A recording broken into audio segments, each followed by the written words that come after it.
Read a book. We are getting smart.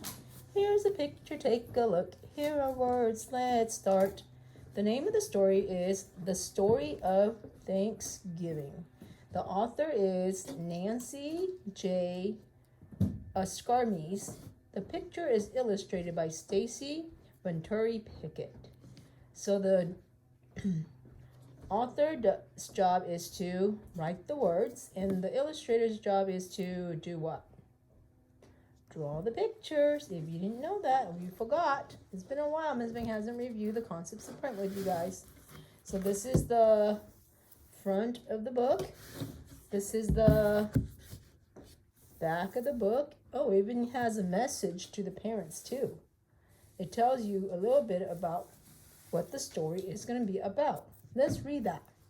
To parents, this little book tells the story of the first Thanksgiving, how the Pilgrims came to America on the Mayflower in search of religious freedom, how they landed at Plymouth Rock, and how the Native Americans taught them to plant and then joined them in a Thanksgiving feast.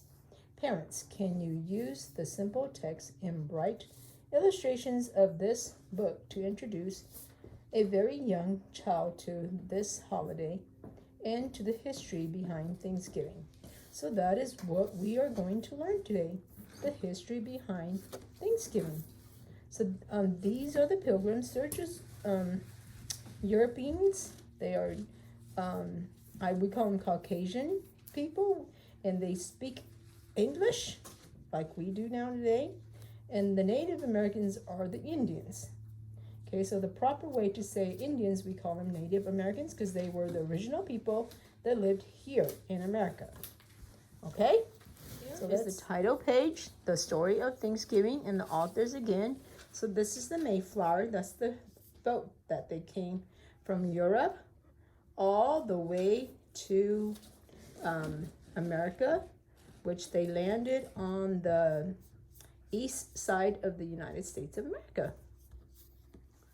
Do you know why we have Thanksgiving Day? See the question mark? We have Thanksgiving Day because of the Pilgrims and Native Americans. The Pilgrims lived in England. They could not have their own church, so they left their homes for a new land far, far away. Here they are loading into the Mayflower, and they're going to come to a new place called America. So friends, I have a globe here of the whole world, and this is Europe, where they came from. Up here in the orange country here is called United Kingdom, and this is where they are from England. England is here, and they rode on the Mayflower all the way across the Atlantic Ocean. This whole place right here, a body of water, is called the Atlantic Ocean, and we spin it, and they landed right here, and right above New York, where the Statue of Liberty is, and where Boston right here, that's Plymouth Rock right there, in Massachusetts, and country, or state, not country, a state called Massachusetts right there, right above the blue state right here in New York. So if you see where the Statue of Liberty is nowadays, it's the state right above it. Okay, that's where they landed, and it took many, many months to get there. After many months, the boat stopped at Plymouth, Massachusetts. The Pilgrims thanked God for keeping them safe. The Pilgrims built their homes. Winter came. Ice wind blew, snow fell. There was not much food to eat. Oh my goodness. They are starving. Wow. What's going to happen to them? Let's find out. Spring came and the snow melted. The Pilgrims built barns. They planted wheat and beans. They planted potatoes and spinach. One day, 3 Native Americans came to visit. One named Squanto stayed to help the pilgrims. Look, they were very friendly people. These are the Native Americans. See, they came to greet them and see how they were doing. And his name is Squanto. Squanto taught the pilgrims how to hunt and fish. He gave them seeds and showed them how to plant corn, pumpkins, and squash.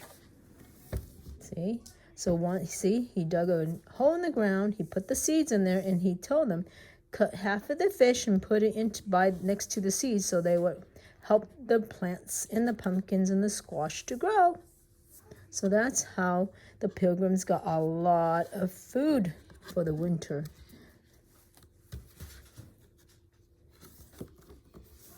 The vegetables grew beautiful in bounty. Look at all the fruits and vegetables they got. The pilgrims filled their barns with food. For the next winter, they would have enough to eat.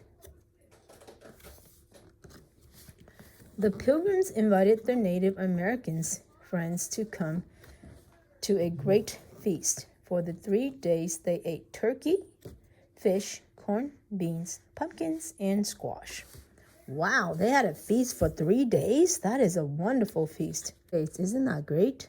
So a feast is like a celebration where there's lots of food to eat and lots of things to do together.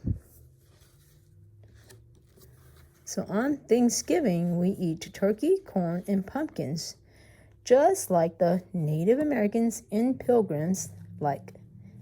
And like them, we also say,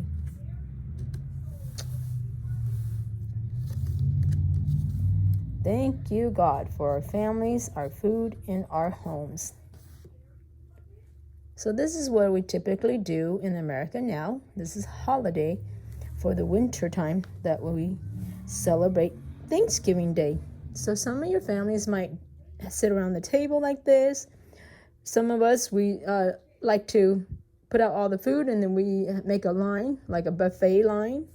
We call it buffet style, and we don't have room for everybody at the table because we have such large families.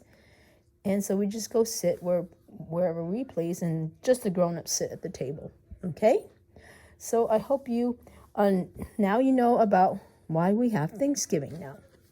And about the first Thanksgiving we had a long, long time ago with the Native Americans and the Pilgrims, how they became friends. So basically they had a feast to thank their friends for helping them, right? That is so wonderful to have friends that help us. So it's a good time to thank our families for taking good care of us and our friends that we get to play with every day. So on Thanksgiving, you can say, thank you, friend, for being such a great friend and playing with me at school, or thank you, Mom and Dad, for taking good care of me every day. All right? Have a wonderful day. I hope you learned a lot today. Bye.